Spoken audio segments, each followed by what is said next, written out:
Boa noite, meus queridos. Como nós havíamos anunciado, nós iniciamos hoje, dia 9 de agosto, a nossa campanha A Cura da Fé, levando durante 30 dias a palavra de Deus para dentro da sua casa. Olha que maravilha, hein? É claro que nós temos um objetivo, né? E nós vamos caminhar no conhecimento da palavra, procurando através da palavra avaliarmos se a nossa fé ela está assim viva, presente, se ela é verdadeira, se ela não é, se ela produz resultados, se ela não produz. E para isso nós vamos usar aqui o livro do nosso querido bispo Wilson Ribeiro, que vai nos dar as coordenadas nesses 30 dias, né, de caminhada no aprendizado a respeito da fé. Eu quero que você que está ouvindo hoje essa mensagem, você não deixe de cumprir com esses 30 dias, tá? Todos os dias nós teremos uma mensagem lançada no nosso canal pelo YouTube, no ICB Sumaré, e você pode usá-lo como um devocional diário, você pode usar como um momento de louvor e adoração, um culto ao Senhor aí na sua casa, com a sua família, reunindo amigos, vizinhos. Olha quanta coisa boa e maravilhosa. E por que tudo isso? Vivendo os tempos de pandemia, nós percebemos que muita gente recuou em quase tudo na vida, né? Muitos problemas surgiram, problemas de emprego, olha que coisa terrível, né? E com gente dentro de casa, pessoas brigando, discutindo, convivendo, tendo que aprender a viver, né? Todos os dias dentro de casa. E a nossa igreja ICB Brasil lançou essa campanha, do qual, com certeza agora que você está ouvindo essa mensagem, já faz parte, né? Até porque nós havíamos anunciado durante as reuniões da nossa igreja. E o nosso primeiro tema aqui nessa noite, né, no primeiro capítulo, que é o que nós vamos estudar hoje, nós vamos falar um pouquinho sobre fé e sobre amarrar o valente, que está no evangelho que Marcos escreveu, capítulo de número 3, verso de número 27, que diz o seguinte: ninguém pode entrar na casa de um valente para roubar-lhe os bens, sem primeiro amarrá-lo, e só então lhe saqueará a sua casa. O bispo Wilson conta que ele teve um encontro com Deus aos 20 anos de idade. E ele vai nos contar aqui uma experiência vivida, tá? Depois de mais de 50 anos de caminhada com o Senhor Jesus. Após 2 anos da sua conversão, na cidade em que ele havia nascido, em São Vicente, próximo a Sete Lagoas, Minas Gerais, ô mineirinho, hein? Onde Deus me mandou pregar o evangelho. Antes de me dirigir para lá, passei 3 noites em oração e por direção de Deus, quando cheguei à cidade, fui ao monte buscar mais a face do Senhor. Ali em oração, eu disse a Deus: Senhor Jesus, o Senhor sabe o que está contra mim neste lugar. Qualquer plano do inferno seja destruído. Envie anjos de guerra para desfazer qualquer plano de Satanás contra as pessoas que irão se batizar. De repente comecei a escutar um barulho como de uma boiada solta vindo em minha direção no meio do mato. Quebrando tudo pela frente, eu abri os olhos e não vi nada. Porém o barulho estava cada vez mais forte, como se aquilo se aproximasse mais e mais de mim. Foi então que ele diz aqui que começou a ficar com medo. E de súbito, algo montou em cima dele, o prendeu e o começou a apertar pela cintura e apertar a sua garganta.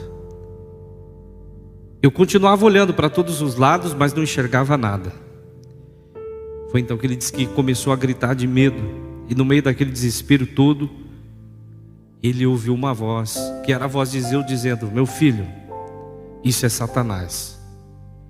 Quando Deus falou assim com ele, ele fala que foi tomado de um poder e uma autoridade, e o medo naquele momento desapareceu.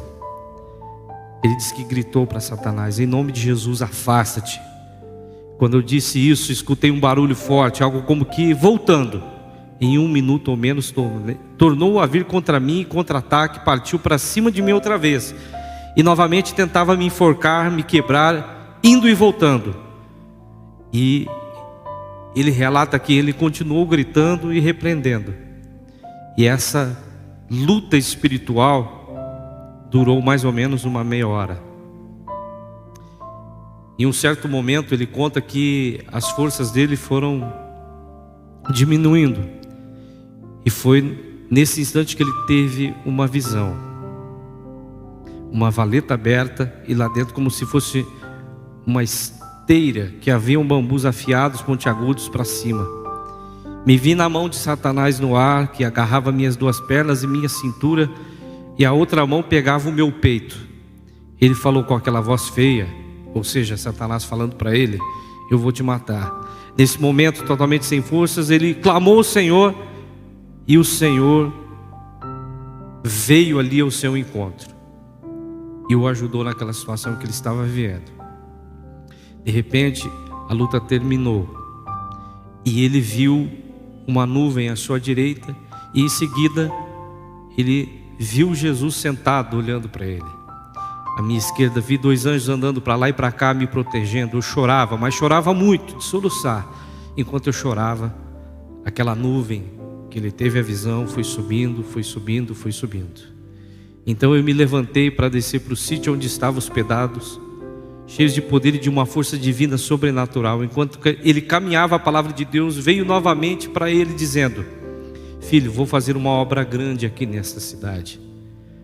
Eu preciso que você agora entre em jejum. E ao receber essa ordem, ele disse que ficou um tanto triste, porque estava com fome.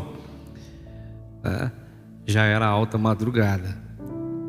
E ele sabia que naquele dia tinha uma jantinha preparada para ele. A jantinha da roça, em jantinha de mineiro. Olha que coisa maravilhosa, né? Quando chegou no sítio, a irmã olhou para mim com uma lamparina, pois não havia luz elétrica no lugar. Lembra que eu falei 50 anos atrás? E ao ver os meus olhos empapuçados e inchados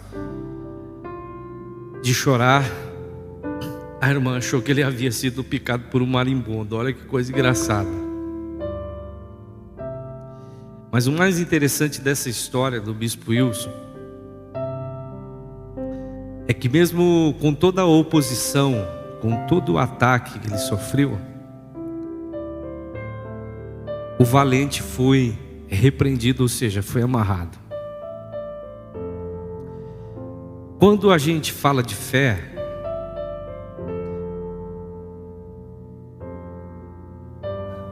é muito comum que as pessoas, elas rapidamente respondam que elas também têm fé, né? E eu quero compartilhar um pouquinho com você dessa experiência dele aqui. A maior parte das pessoas dizem que tem fé, mas quando as coisas se afunilam e quando elas ficam complicadas, né, a maior parte delas também tendem a ter ou a sentir uma certa fraqueza, uma certa debilidade. Tá? Quando a gente fala de fé, é preciso que a gente aceite o fato de que Deus, quando Ele está trabalhando, Ele trabalha por partes, tá? Você vai se sentir mais seguro se você entender isso que eu vou falar aqui agora. Geralmente quando nós estamos esperando por um milagre, por algo que a gente espera que resolva a nossa situação, ou que faça clarear o nosso caminho, é assim que a gente imagina, né? Que você vai pedir e automaticamente as coisas vão acontecer. Normalmente não há mudanças súbitas, tá?